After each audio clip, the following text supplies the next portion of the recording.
Hi, this is Stephanie Miller from The Stephanie Miller Show. Please enjoy this exclusive clip from my show on Political Voices Network. Mark Meadows just failed in his effort to obtain a large number of documents from the National Archives that he said would prove his innocence in the Georgia election case. The federal judge told him the attempt had been flawed from the start. I mean, make no mistake, it's not just Trump running to stay out of prison. So's this guy. So you're going to believe anything he says? I mean, anyway. That's the thing too, that he's banking on Trump getting reelected and pardoning him. Like, I understand that this is it's a federal case. The documents case is a federal case, right? Even though it was it was dismissed, but obviously Jack Smith is appealing to get it reinstated. Right. So if Jack Smith gets this back up, hopefully he can get Eileen Cannon, now that she's on the list for the short list for Secretary of State, off of the case. Attorney General. Yeah. Thank you. Damn, I all my words this morning. But yeah, the Attorney General off the case. I hope that the judge actually brings the case back up, and so we can just sort of start anew. Yeah, that's got to be an "Are you effing kidding me?" slam dunk. 100%. It is written down. She's at the top of the list for Attorney General. She absolutely has to be removed from this case. I mean, I guess we can sometimes be happy for their hubris and the stuff that, like Kamala Harris always says, "Can you believe they wrote this down?" Yeah. Project 2025. I mean, it's. Yeah, and they're going to keep doing it. There's been no consequences. So we're just going to keep criming in public. Might as well. No one's doing anything about it. We are trying to. And the only way we can hold them accountable is to get out and vote. That's it at this point. I don't know how many warnings from how many people we can hear from, but Trump presents now a warning. Unprecedented threat to American civil liberty that could usher in an era of racial violence and political tyranny should he reclaim the White House, a new analysis of political research shows. No kidding. A New York Times columnist writes extensive but dire warning to the American people in which he begged voters not to make what one expert described to him as a deal with the devil. It's the ordinary day-to-day life we lead at our kitchen tables and in our bedrooms that is most dangerously threatened by the tyranny that the return of Trump to power would represent. Dana, when I was phone banking, one woman answered the phone in Pennsylvania, said, "Oh, I don't vote," and just hung up on me. And it's those people, the half the country that doesn't vote, that goes, "Oh, I don't do politics." That I keep saying, well, politics is going to do you, because you're going to find out how this affects you at your kitchen table, right?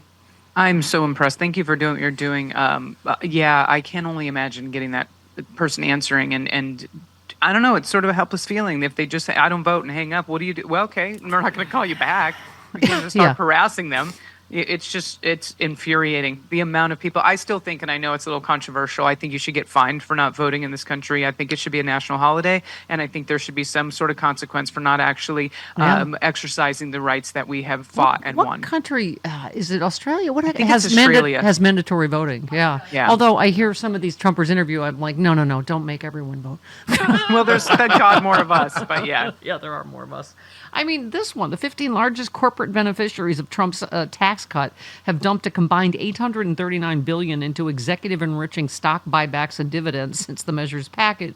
Of course, and he's running on doing another round of those.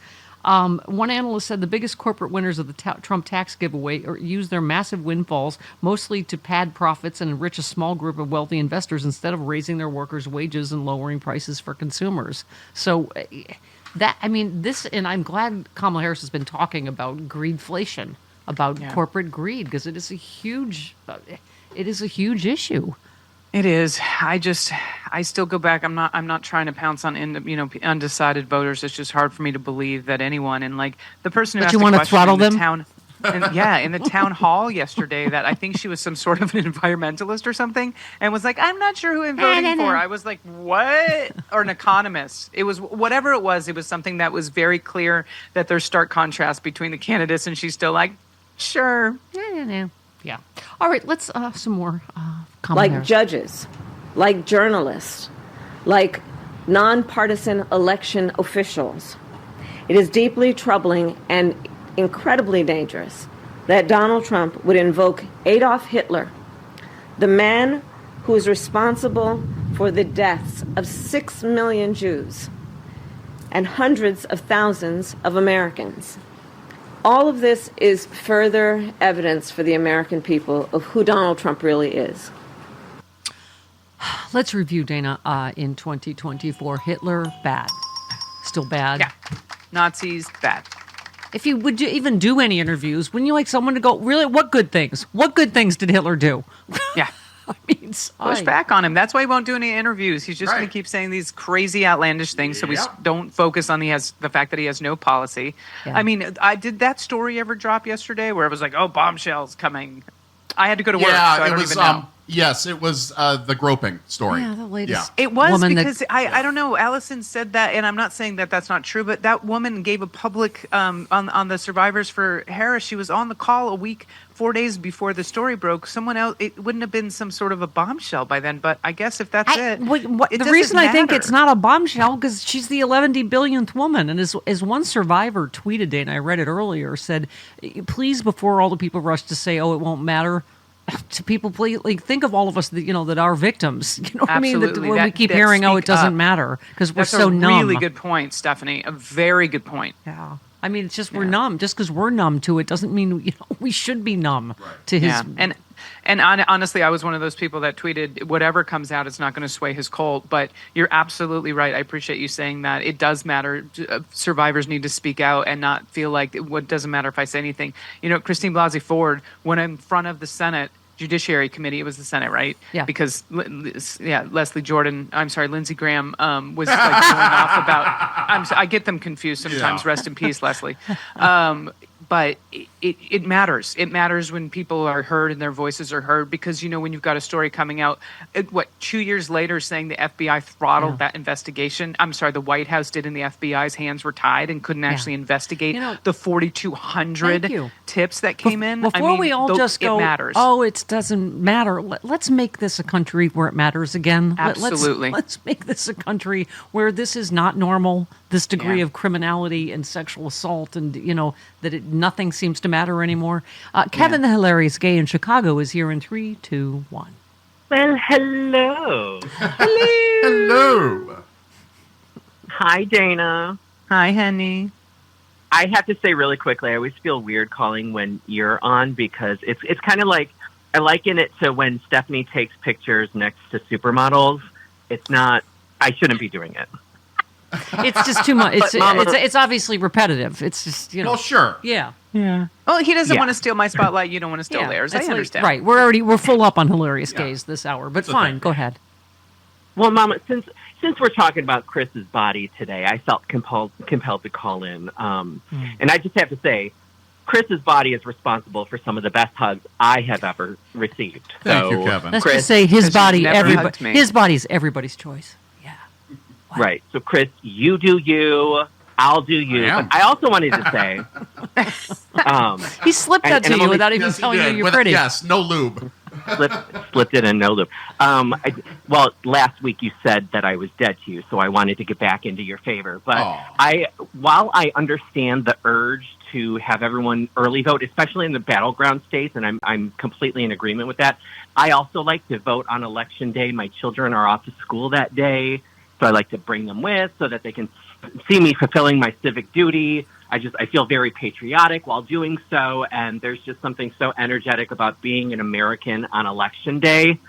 So I'm Yes. with you on that. And also, lastly, because Chris, you and I agree, like 9 times out of 10, I implore everyone listening to get your Chris is always right t-shirt. Yes. No, I implore you to get your Chris is always wrong I saw t-shirt. so many Chris's right t-shirts in Kansas City. You have no idea.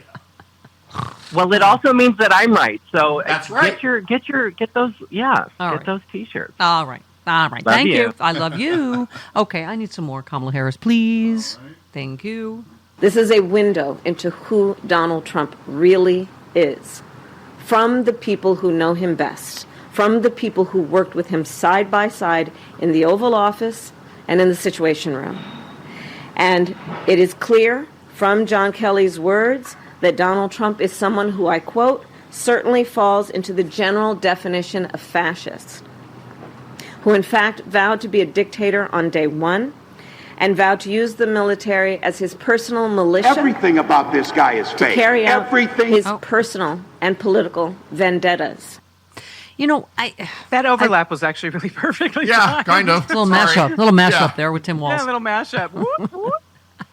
I was saying I rarely agree with Uh-oh. Sorry.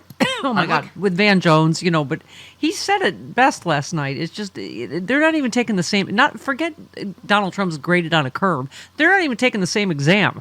Right. He can be No. lawless and she has to be flawless, right? I mean, when you've got a journalist talking about she's ready to be president, but I'm not sure about her wardrobe, get out of here. Like, I'm so glad that person, I think it was maybe a Daily Beast publication, just got trolled on social media for putting out an article like that. In this day and age, 2024, you're going to talk about her wardrobe. This guy's wearing a tie that he trips over. He's got a suit from Big that his father probably wore that he's just been like, I think this fits. Yeah. And they're talking about Kamala Harris's outfit. I would wear half of her suits. She looks so hot. I hate that I'm actually like She is beautiful. This is obviously the first time I fantasized about any presidential nominee. Clearly why. But it's just it's mind blowing what the mainstream media is doing to her and what they're getting away with these op-eds. But I mean, just because you wrote something doesn't mean it needs to be published. Yeah. And also, Dana, speaking of unprecedented again, we've just never seen this. Where the other candidate will not debate, will not do any interviews, has canceled every interview. I mean, they're not even, and yet she has to answer these gotcha questions. Yep. Right? Where he just gets to sit in the peanut gallery and heckle. And the media doesn't, you have a guy that's clearly in decline. They ran Joe Biden out of this race. And still no medical records, no tax returns. Here we are, right? The fact that they're not like demanding his medical records after what they did to Joe Biden, I think is one of the most infuriating parts for me. And it's got to be a doctor that is not in Donald Trump's back pocket. Yeah, and meanwhile, President Biden's fine. Yeah. Here he is yesterday on the campaign trail. Yeah, 3. President Biden talking about the ACA. Oh, okay. He wants to replace it with his, I love this guy. I'm trying to be a very good fellow. I'm not letting my Irish get the best of me. But my predecessor, the distinguished former president, he wants to replace the Affordable Care Act with this is what he refers to, a concept of the plan. I've heard that concept of the plan now for almost 8 years. A concept of a plan. What the hell is a concept of a... He has no concept of anything. No plan. He's trying not to get his Irish up. Does anyone else use that? Do you get your Jewish up sometimes? I think it's a little bit different. A little bit, yeah. I don't really know what that means. Let's just not, yeah. Yeah, Let's we're going to not. keep going. All right, Steffi. let's just... I'm going to walk... I'm just gonna, Hey all, Glenn Kirshner here. I hope you'll join me on my new audio podcast, Justice Matters.